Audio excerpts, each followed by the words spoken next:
Good evening, folks, and welcome to Lockdown Conversations 2021 Series 2, and I think we're on episode 10 or 11, 11 I think. Great to say hello to you again on a Thursday evening for our weekly drama chat, and we're sorry for the short delay there, a couple of technical bits, but sure, as all you drama people understand, these technical things happen when you're working with technology. You know the usual story, folks. If you can give us a like there, a comment, and put in our comments there where you're from, what festival you're from, what group you're from, anything like that, what part of the country you're in, and what group or festival, I said that already, and what part of the country you're in, and we'll give you a comment, a like. It's a very different winter for us this year and spring. Actually, our own festival, Shercock Drama Festival, was due to open tonight for 2021, and unfortunately that couldn't happen. So any of the people from customers or anything from Shercock Drama Festival or sponsors, when you say hello to you all out there, and I know there's loads of festivals should be running this week as usual. Folks, if you've missed out on any of the lockdown conversations, you can get them on our YouTube channel. It's Amateur Drama Council of Ireland, and you can pop on there on our YouTube channel and you can see them all. Okay, folks, tonight, a man that needs no introduction to the world of amateur drama. I know this man, I suppose. I was trying to work out today. I know him, I'd say, of my 42 years on this world, I probably know him a good 25 of them anyway. So a warm welcome to Lockdown Conversations from Wexford, Michael Stafford. Michael, it's an absolute pleasure to have you on Lockdown Conversations. Thanks, Paddy. And it's a pleasure to be here. Good. So, Michael, I suppose I'll start this conversation the same way as I start all our conversations with all our guests we have. How did the interest of amateur drama come to Michael Stafford, or how did amateur drama catch Michael Stafford? Like everything else, Paddy, in this world, we blame me mammy for everything. Okay. And my mother was a very lover of amateur drama all her life. And I'd imagine back in the late 40s and early 50s, when we were able to afford a petrol for a car, she'd take us to plays in the local hall, or the old fit-ups from Andrew McMaster in the field in Monagear. And I recall the first plays I ever saw were probably St. Aidan's Dramatic Society in Enniscorthy. And at that time, Harry Ringwood was quite a young man, but he was the director of that group at that stage. He's Melda MacDonald's father, as you know.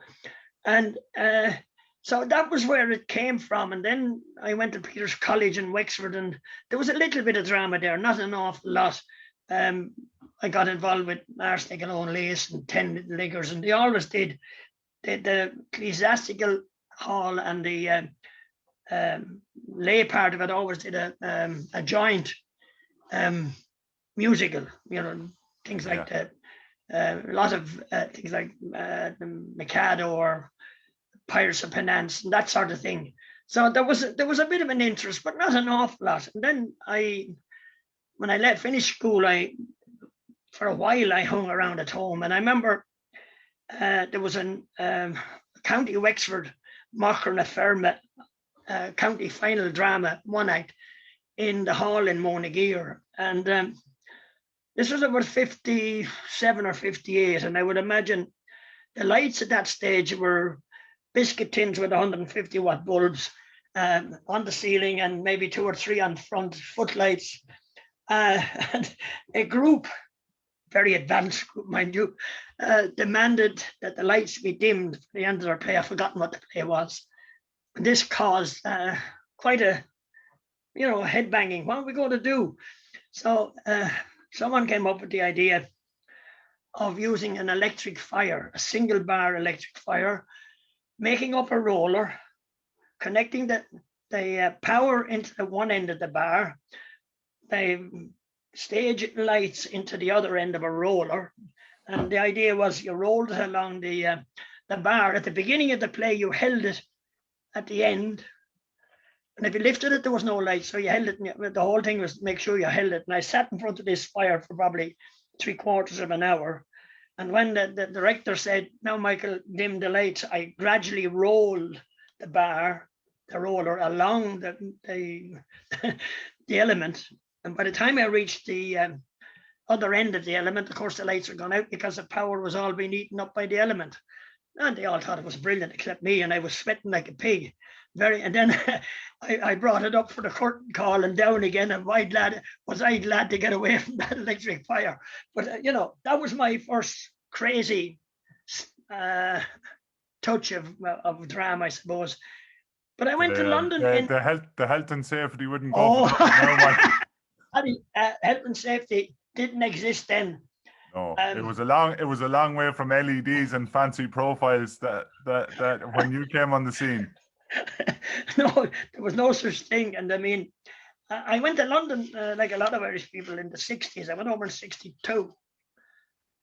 And I joined, I was living in Archway, and I joined a drama group called St. Joseph's Drama Group in Highgate. And the director was a gentleman called Joe Marsden. Now, I blame him for my lifelong commitment and interest in drama, because he sowed a seed in me that was probably there already, but he obviously watered it, and it grew. And during my period in London, I did quite a few productions with St. Joseph's Highgate. He was an actor from Liverpool with a bad heart, and he got a job as secretary to the establishment club in Greek Street, Soho, where a lot of the satire programs that emerged in the late 60s and the early 70s came out of people like Peter Cook and Dudley Moore, whom I met. They were only chaps like myself at the time. I met him in down there. You didn't think anything of it then, but look back on it, and you sort of said, "Jesus, I met them." And Joe Marsden was a brilliant director. He wrote a lot of reviews, and he wrote reviews for the establishment club. He wrote reviews for Highgate, and he and I, foolishly, I suppose, in 1964. You probably are aware that underneath the Bussards there's a theatre called the Emblana. He and I decided we were going to come to Dublin, lease the oh God, it's not the Emblana, lease the theatre under the Bussards, and do reviews and satire and that sort of stuff. But I think we decided eventually that it wasn't going to work in Dublin. It was a bit early for Dublin, so we went back to London and with our tail between our legs and stayed with St. Joseph's Drama Group, where we did, as I said, I didn't do very many parts, but my first introduction in St. Joseph's was, they were doing a play called But Once a Year, terrible play. It was about Christmas, as you can gather, and there was a gentleman, John Aberhall. He was playing the gentleman, the leading man, and he got sick. He was in his 70s. The part was for somebody in their 70s. Michael Stafford was 22. And Joe Marsden said to me, "Michael, you're the only man left. You'll have to play the part." I said, Joe, for God's sake. So I ended up playing this part with a good old Irish accent. I should have had a very posh English accent. I did my best. And the female playing opposite me was also a young person, but she was playing only a 60-year-old. It was a girl called Pauline Weatherly, whom I married 3 years later. And she's down below still. Fantastic. 55 or 6 years later. So I did also, I think an interesting point, there was a woman called Ruth Kettlewell. She was an old BBC actress, and she decided in 1964 for Easter she'd do this passion play, which was called The Way of the Cross. Mm-hmm. And we did it in all the local Protestant churches, or high Anglican and Anglican and Church of England and Catholic churches around for about 3 weeks around Easter. But she decided that she was going to bring it to Wormwood Scrubs.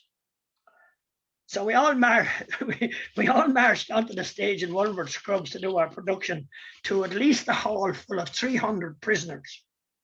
And I still can hear the whistles and the catcalls and the shouts and what they weren't going to do, these women, if they got near them as we walked on. Luckily, we got through the show and left the stage in the one piece. But it was a rather interesting place to go to do a play in 1964. I can imagine. So I stayed with St. Joseph's until I left England in 68 and came back to jolly old Ireland. And I was working in Tipperary. But before you left England, you were making sets. Oh yeah, yeah. There was the hall in St. Joseph's. It's a massive hall. Actually, I held my wedding breakfast was held in. It was a small one anyway. But there was a stage on a big stage, and there was a hall, a room underneath, quite a big room. And down there, I spent most of my nights building sets for Joe Marsden, for the establishment club or for upstairs when we do a show, because we did maybe 3 or 4 shows a year. But the Who were rehearsing 1964. The Who were rehearsing upstairs on the stage while I was building sets. So I had music from the Who, which you look back at these things and you said, but it was very enjoyable, and I met them all, while they were there. And my daughter, one of my daughters who loves the Who, is very envious that I actually met the Who. So that's as good. That's as good as it gets on the circuit for any lad that ever made a set. They got to listen to the Who while they done it. While he was working. While he was working. So you up sticks. You left London and you came back to Ireland. Yeah, back to Bancha in County Tip, where I spent 3 years, about 3 years. Enjoyed it down there. Probably, maybe should never have left Bancha, but anyway, I did after 3 years. But down there, I was instrumental in forming a drama group, which didn't last an awful lot longer after I left, but it was there when I left. Yeah. Again, funny enough, the first play we did was The Country Boy. Now, I had done The Country Boy in London. At least I could do The Country Boy in London because I could play Curly. I had the right accent. I was the only one on stage with the right accent. And we did a production of that. We did a production of oh God, I can never think of it. And I thought of it. After I talking to you, I tried to remember it. It's a Brian Friel. No, the one where they're in a room with a psychiatrist. Gone. We did a couple more. We did that. And I left them in good stead, and headed back to my own county, Wexford. And my life changed completely there because I joined Wexford Drama Group back in the early 70s. And I played John Proctor and in The Crucible. In The Crucible. I was in, we did a production. Des Waters produced the Playboy, which we got to Athlone with. A nice production. I played the publican. I seem to always play these old fellas, even though I was too young to play them. But again, I spent most of my time building sets and doing the lights. And I played the odd small part. And then in 1974, having been in Wexford Drama Group, we decided that we put a play on during the summer in the Old Mill, a pub in Timon upstairs. It was owned by a fellow called Frank Hayden at the time. And we put on The Country Boy. This is why I said The Country Boy has haunted me. Now, I haven't done it since. But we had there was a journalist from the Farmers Journal came down. She was so interested in this, and she did a big spiel on us. And she, in her decided, I mean, I don't know how true she is, but she probably wasn't very many doing it anyway. She decided that we were probably the first to do pub theatre outside the embankment. Yeah. Well, the embankment was in the country then, but it's not any longer, because if you know where it is there, Dalla. I had gone to see a few productions in the embankment before this. And we decided to do it, and then Wexford Drama Group decided they didn't want to do it anymore. Yeah. So myself and Des Waters in particular decided, well, we'd continue doing pub theatre. And we continued doing it in the old mill for about, 4 years. We did winners, we did losers, we did mostly one act, was it, Michael? Mainly one acts. Yeah, other than the country by most of them after that were one acts. Yeah. And out of that grew quite a number of summer play theatre. We went to Kilmuckridge to Boggins with one act plays for about 4 or 5 years. I mean, anyone that has been to Kilmuckridge Drama Festival back in the day, Boggins was the place to go. So we did plays there and we did some full-length plays there. I mean, we did variety. We did Mass Appeal there, because we did, Des Waters myself did Mass Appeal. I think we paid the royalties for 54 performances over a number of years.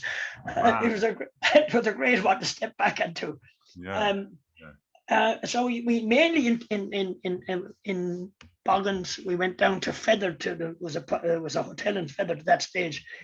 It closed, but it's now been reopened again. Or it was opened, it would be open if there was no lockdown. And White's Hotel during the Opera Festival. We used to do 2 performances in White's Hotel. We did one at 10 or 9 and another at 12.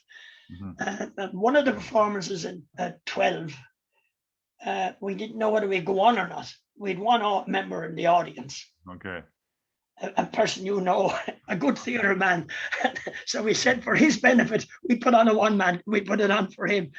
That was Fintan Murphy from Ballacogly. So Fintan got it. He got a performance of Mass Appeal on his own. Wow. So and no doubt he adjudicated it. And we did it. We did summer theatre dinner theatre in the Talbot Hotel. So there was a period when we were doing a lot of summer one-act plays, full-length plays, but there was nothing else. It was just, that was it. We enjoyed doing that, and there was a group of us doing it. But and you've done that for about 10 or 12 years. Yeah, but they see what happened then, Paddy. We got a contract in Kelly's Hotel in Rosslare, right, to do theatre every Sunday night. Okay. They opened in end of February, and they closed the second week of December. Okay. So every Sunday night for 10 months of the year, we had to put on a show. Now I always reckon there was 3 seasons in Kelly's. There was the spring, the summer, and the autumn.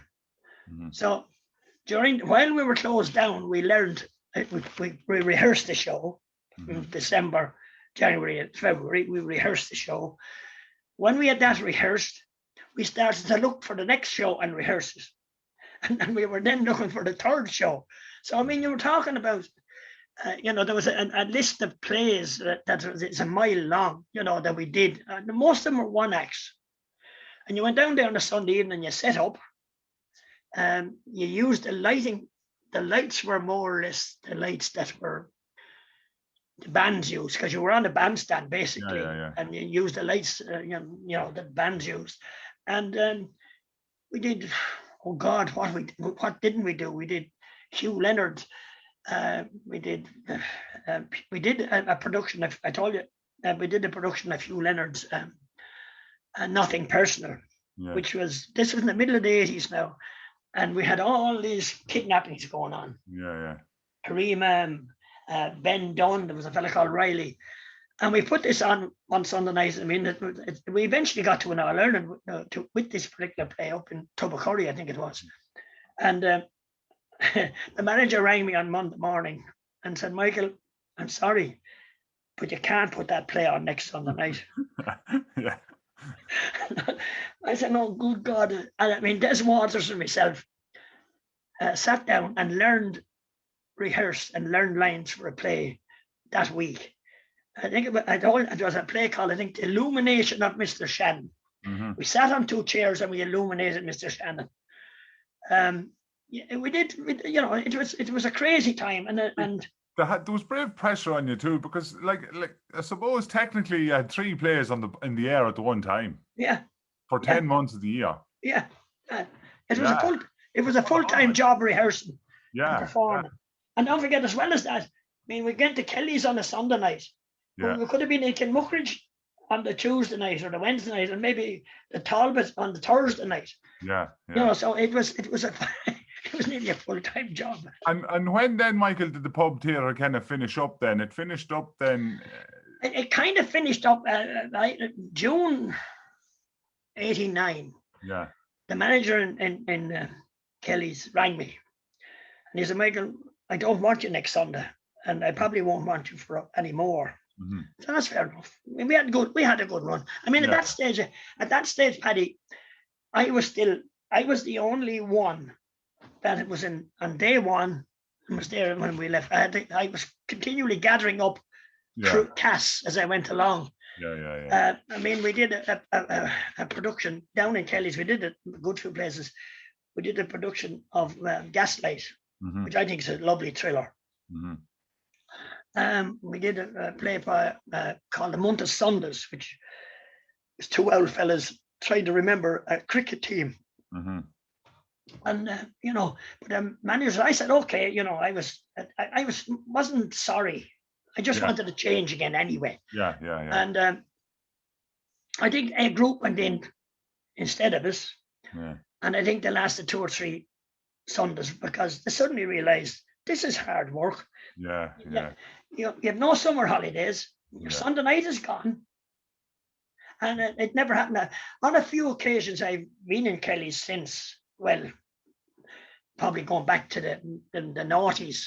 Mm-hmm. The manager said to me, "Do you think you're coming back?" And I said, "No, I'd have a job getting the cast anyway, Paddy." Yeah. To give that commitment, it was an extraordinary commitment for the whole summer and everything. It was fantastic. Yeah. So Michael, you went to Monaghan then, the Monaghan Drama Group. Yeah, and Monaghan Drama Group. You see, I went back on the full length, and we went back on the full length circuit with Monaghan Drama Group. At that stage, the curate in Monaghan was a brother of mine, the Reverend Pat. You had two brothers, Father Frank and Father Pat. Yeah, Father. See, there was great fun because Kilmuckridge Drama Festival benefit those few years. The crowds, they wouldn't be let to have the crowds today that they had then, because you had Monaghan and Kilmuckridge in the one parish. Yes. You had Bull of Oak 5 miles away. Yeah. Bull of Oak at that stage, as I said, their father Frank Stafford was the producer. Yeah. Harry Ringwood was the director. Mm-hmm. And Frank Frank had to win. I mean, there was nothing in his mind. And his 2 brothers were in Monaghan. Yeah. And we had Pat Rattrick and Kilmuckridge at the time. Yeah. And it was hilarious. I mean, there was other groups as well. I mean, there was Ballacogly and there was Blackwater, but they didn't matter. It was the 3 local groups. Yeah, you had 3 groups within 5 kilometers of Kilmuckridge, really. Yeah. It was the competition must have been immense. It was. We wouldn't talk to one another for But the funny thing about it, Paddy, the only group that won the All-Ireland in that period was Bull of Oak. So Father Frank had the bragging rights. All right. He had the bragging rights over the brothers and the parish. 2 brothers. But but he that was, to me, was a very relaxed period, and I loved it because the country folk are brilliant to work with. Yeah. And I love doing it. I mean, they're like a Joe Dorn, and I mean, a brilliant actor. Yeah. And I mean, these fellas were really, and Marie Johnson. I mean, Marie Johnson was a brilliant actress. Yeah, she was. And I mean, when Monaghan closed or folded, we got to 5 All-Irelands. We were in Shercock and All-Ireland. Yeah. not Shercock, Cavan. Gavin Town, yeah. We went, there's a good story there because we went to Cavan with my wife's family. I heard someone mentioning it last week or the week before. Yeah. Lovely little play, but nothing in it, you know. And we were on the circuit with it. And we were in New Ross on the final night. We weren't on. Mick Byrne Kilrush was on with The Diary of Anne Frank, which I think should have won that festival in Cavan. I don't care who hears me say it. It was an outstanding. I mean, Annie Beachy was playing Anne Frank. She was Paddy. She's a professional in London in the musical era in London now. She was superb. Mick always had this habit of finding these brilliant actresses. Yeah. And I was up at New Ross. There's a balcony, and I always sat at the balcony, looking down at the stage. Yeah. And when before the final adjudication, I don't know, somebody from the group came up to me, coming down for the final adjudication. Surely not. I said, we're going to get absolutely nothing. Now, we were adjudicated by a lady who's no longer with us, God bless her, and she fell in love with a green suit and a particular female actress. Right. A green suit. The results were read out. I don't know, Ballycogley third, Kilrush second. I said, what? I said, oh Jesus. I said, the green suit has won a festival. And we got to Cavan. Wow. On the strength of the green suit. She got the best supporting actress as well for wearing the suit. We went to Cavan. I never forget. Cavan was one of my nightmare days. Was it Tom O'Sullivan was the director? He was O'Sullivan anyway. Okay. He was a festival director. Was it Tom? I think no. Brian Sullivan. Brian. I spent all day, Paddy. I could not get the lights right. Got the set up, couldn't get the lights right. Gave up. Decided to go down to the dressing room around 7 o'clock, and there was the greatest racket coming from the dressing room. So Stafford stood on the top of the stairs, and Stafford could shout in those days. He probably can't shout now because the voice is fucked. But Stafford could shout. And I said, when I get down to the dressing room, there is nobody to be in the dressing room, only the cast and whoever's doing the makeup. Yeah. I think they went out through windows, they went out through everywhere. So they went into the hall anyway, and Fitzsimons was the adjudicator. He's no longer with us either. He could have been, yeah. And the curtain opened about 6 inches. There was a woman in the middle of the now. In those days, there was no crowds, not like they are now. I mean, All Ireland, when I started to go first, they weren't full. Yeah. This one was in her own in the middle of the hall, and she clapped for Ireland. Yeah. So the play went on. We did our best. Mm-hmm.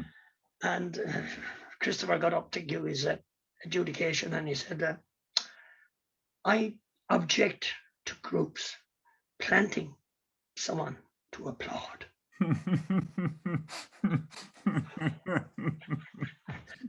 You were on the back foot straight away and nothing to do with you. I said it was smoke went out to the top of my head. But the night afterwards was one of the best and then most enjoyable nights I've ever had at a festival. There you go. Because we had about 15 up from Monomalin, and the cast and the crew, and we had a fucking hilarious night.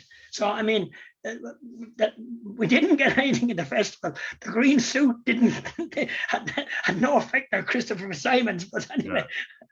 But Monomalin folded, and Kilmuckridge went downhill as well. And thankfully, in about 2 or 3 years, or maybe 3 or 4 years after that, Marie Johnson and Jimmy Furlong, both of them who were no longer with us, revived Kilmuckridge, and they have gone on and won in All Ireland. Yeah. Which I think is great. Is fantastic, yeah. So was it at that stage then, Michael, that you went to Kilmashel, Bunclody? Yeah, and you see, Father Frank and I wouldn't agree for 5 minutes. And he was most good brothers do.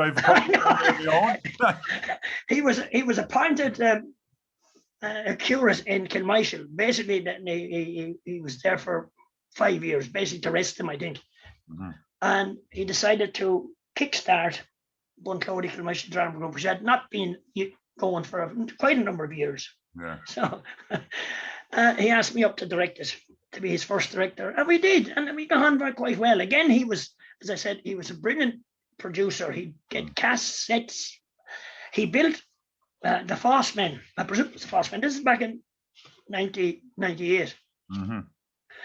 If there was a Fast scheme, and built a set, which I eventually acquired from Denny Hanlon in Bunclody Kilmashel, because it was a very low, it was only an 8-foot one, and they wanted something, so I eventually acquired most of it anyway.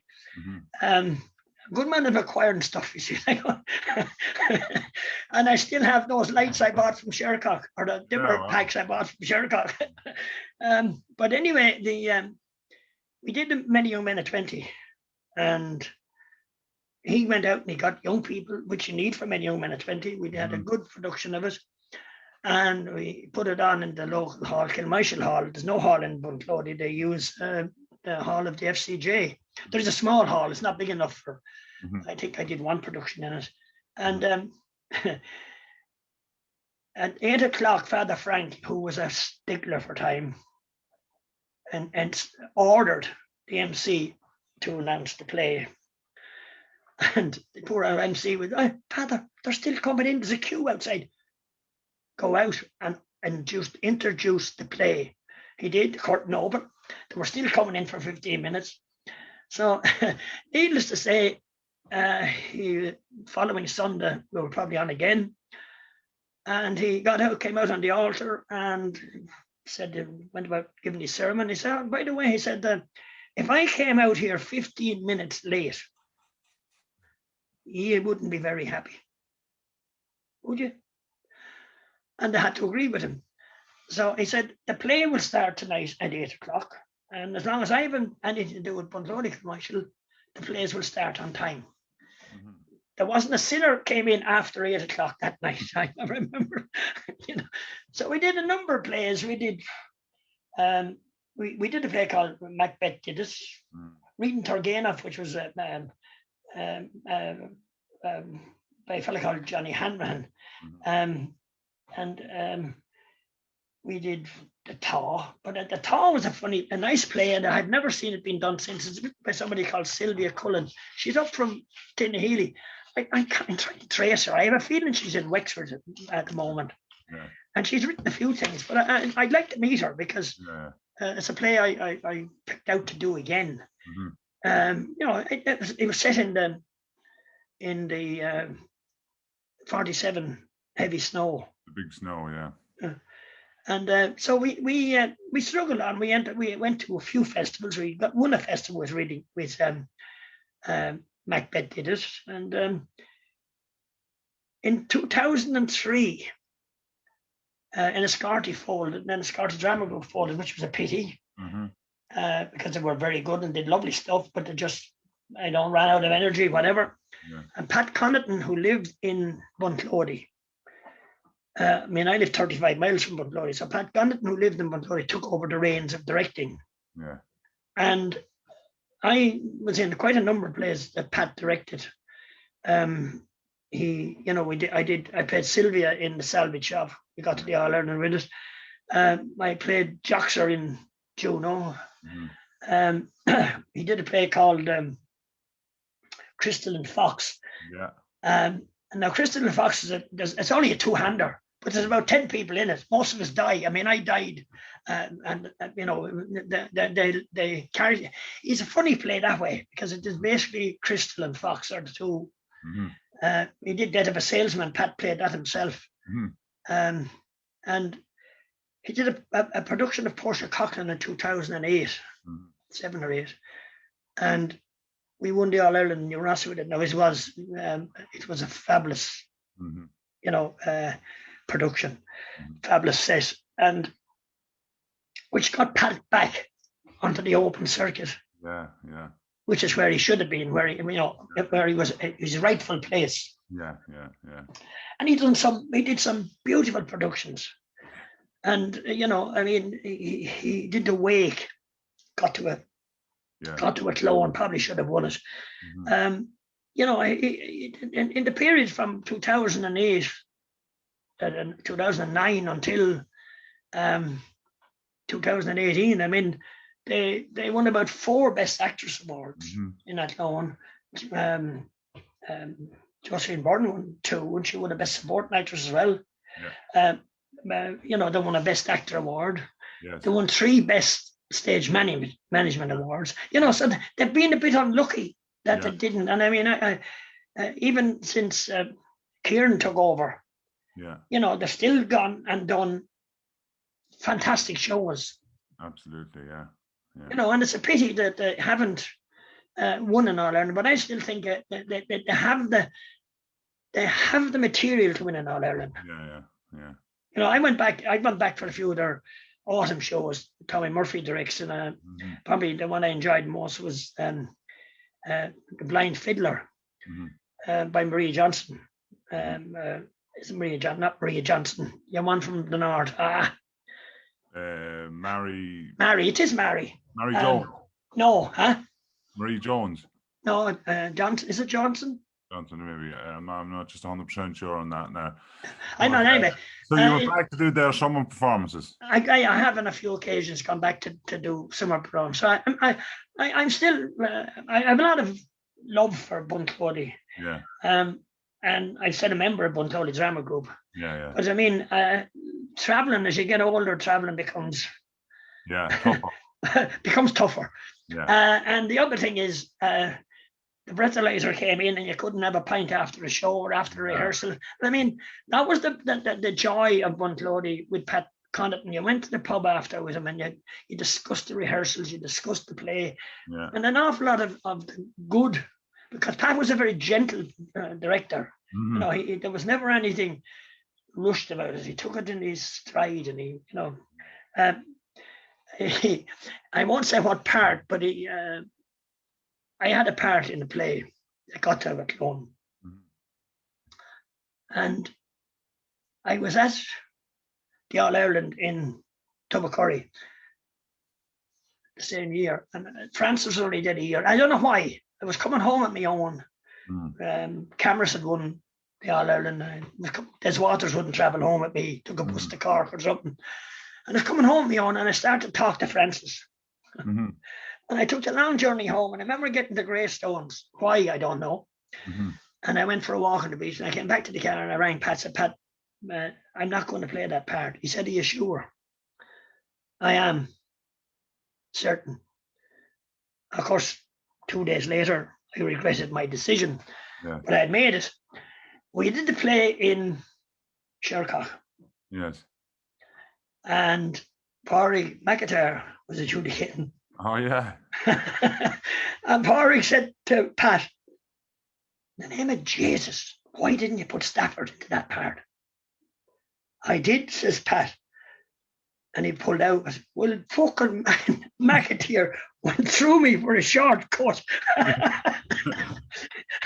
So, you know, Buntoley was great, and I enjoyed it, and they're a great group. Yeah. But I came back in the, you know, I felt that I had done my traveling. So I returned home. The Cameron. To Moan, and became a member of, I suppose I was always some sort of a member of Cameras Drama Group. Cameras Drama Group was founded about 65 years ago. And Des Waters was one of the founding members. We've only a chap in it, he keeps telling me. And he's still, I'd say, the only member of the original group still alive, as far as there might be one more. And they mainly concentrated on one-act plays, did one-act shows over the years. Won a few All-Irelands in the one-act. Des won one-acts in finals with Mockra. He won one-act finals with the women at ADCI. You know, he was a one-act specialist, and he wrote one-act plays. And he did a few full lengths, but never great. So when I went back, I said, I'm going to do full length plays. I suppose back in the 80s, I had my belly full of one act plays. Yes. I find full length plays much more challenging and much more rewarding if you get it done right. Yes. So I did Factory Girls by McGuinness. that was my first venture, and that went very well, and they they enjoyed it, and we did. I did the reading Turgenev again because I had a girl to play the part, and we did that, and we I think we did a couple of festivals with that. Wasn't that successful? We did the usual pop boilers, Wake in the West. The money makers. The money makers, and they are money makers, and the audience loves them. Yeah. The audience loves them, as you know, Paddy. People love a laugh, Michael. Yes. We're going to need it more than ever when we get out of this. I know. It's going to be very important when we get out of this. So some Cameras Drama Group, and I and then last year I did go on we went on the circuit a few years ago with the Loves of Castlemaguire. Yes. And we didn't really get any great places with it. I didn't expect to, but it was a good experience. And it got people used to going out and in front of an audience. And you were on the circuit with the hiker when COVID hit. Yeah, I decided. I personally I wanted to do the hiker because I could cast it. I had done the hiker in 2007 or 8 in Wexford during the summer. And I always remember my mother died about a month or two before I did it. And boy, did that give me oomph, Pat Sinnott played Joe. It was the first time he was ever on stage. A good actor from has done some stuff with Wexford. And I said, well, I have Pat Sinnott and I have my own Fionn. I'll reverse their roles. I'll put Fionn as Joe. Pat Sinnott has Simey. Yeah. And I had very good women. And we actually did. It was a production, Paddy, that was growing. The week we had done 6 performances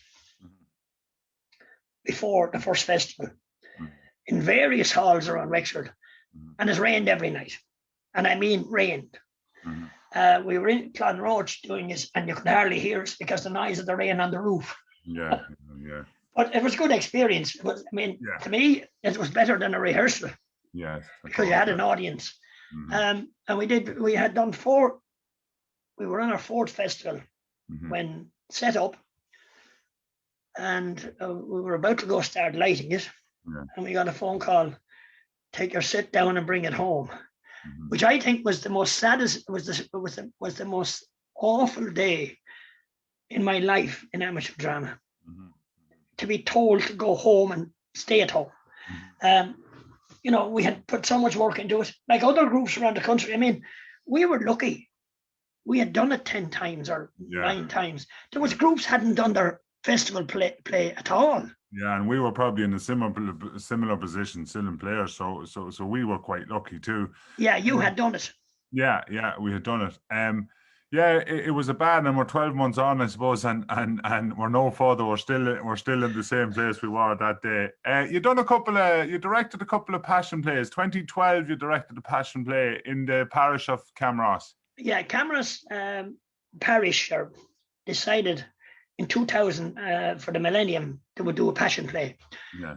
And Harry Ringwood was the first director, and Harry wrote the script from the Omar Amagoff script. Okay. And they put it on in the hall to packed houses every night.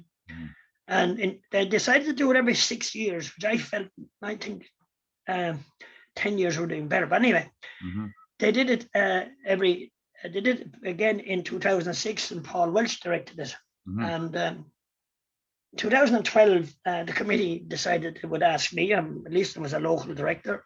Yeah. Good, bad, or indifferent, that didn't matter. I said, so I was asked to direct it, and I said yes. But I said, I'm going to put my own stamp on it. And I remember one of the things I wanted to do was give it colour. Yeah. Massive colour. Yeah. Because it's set in Israel, and it's all sand and sandstone. So we really changed the whole setting of it. Yeah. And the costumes were brilliant. And I got a good friend of yours, a friend of mine, Kevin McAvoy. Oh, yeah. Came on board to do the lights. I should know about the man. And boy, did he do a job on the lights, we had the power with the generator. Yeah. And the generator had to be taken home every night. Yeah. So it wouldn't have been there the next morning. Yeah. Someone else took it home. It was, and that was in 2012. But 2012 also coincided with a Eucharistic Congress type celebrations. And the bishop is still bishop in Wexford, Dennis Brennan. He had been parish priest in Timon. Mm-hmm. And he asked the committee, would they put it on for the diocese in the Opera House in Wexford. Now, the Opera House in Wexford holds 800. Yeah. And we said yes. And we had to build a special set for it because the Opera House stage is massive. And we got 3 nights to rehearse. And I always remember, the Opera House was built for singing. Yes. Right? There are some light opera groups mic themselves up, and that really irks me. Yes. I mean, I hate microphones. Okay. That's a theatre thing, I hate them with a vengeance. Yeah. So Father Willie Howell was the musical director, and Willie said to me, God, we'll have to put mics on the singers. Mm-hmm. I said, Willie, you put them down in the orchestra pit. Mm-hmm. You put them down there. You start them singing, and you walk to any corner of this theatre and come back to me. Mm-hmm. So Willie went on his patrol around the building, and he came back to me and said, Michael, you're right. Mm-hmm. They don't need to be mic'd. Mm-hmm. I had fellas that, I'd cast them, we'd probably cast them with 120. Wow, yeah. Right? Some of them never had been on stage before. Some of them hadn't a clue how to project their voices. And all I said was, lads, let me hear you. Yeah. And every one of them was heard. And we had a full house, and it was the most marvelous. It was one of those things that, you look back on and you say, I directed a fucking show in the Opera House in Wexford, and I had a full house. Yeah. It's another one for the CV. And then we went to Cameras, and we did it in the local hall, and we did it again in 2018 in the local hall. Again, Kevin is my lighting man. I always go to Kevin.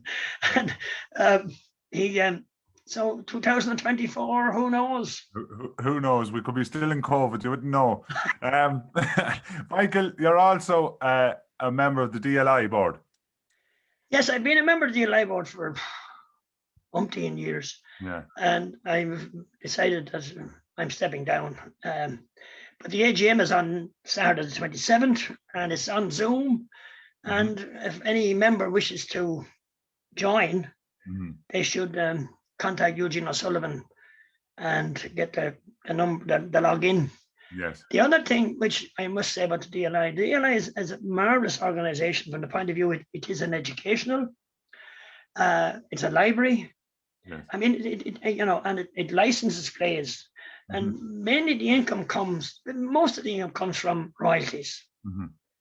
A very small percentage, but then when we're all up and running, Paddy, the number of players that this country has. There's only a few on the circuit, but there's thousands of them on all over the place. So income has dropped to nil. Yeah. And so I'm asking any group out there who are members to pay their membership fee, and individual members, if they wish to join, it's only €35. It's just because when all this is over, organizations like the TLI and the ADCI will be required again. Mm-hmm. Mm-hmm. So I think we should keep them alive by supporting them. So that's my wish for the DLI. Absolutely, and I'm sure everyone was. Michael, it's been an absolute pleasure having a lockdown conversation. We could talk for weeks. We could. We'll continue the conversation in Shercock or somewhere else sometime, Paddy. Yeah, and we might have a pint of black stuff maybe in our hand. Oh, definitely. Like that. Definitely. Michael, thank you very much for coming on this week on Lockdown Conversations. Just before we go, folks, I want to tell you that the Scariff Bay Radio and Clare Drama Festival, Tom Hanley and the people in Clare Drama Festival, that continues to run this weekend on Saturday and Sunday. And it's finishing up then on Easter Sunday, where the announcement of the awards and all will be. So tune into Scariff Bay Radio on Saturday night, and you can listen to some more fantastic radio play. Next week, folks, I have the lovely Emma Jane Nulty from Dalkey players in Dublin coming on to have our chat with her conversation. So we really look forward to that. That's it, folks, from this week. That was Michael Stafford. I'm Paddy Farley. Thank you for joining me on Lockdown Conversations, and we hope to see you all next week. And you hope you remain all safe and well until then. Thank you, folks, and good night. Good night.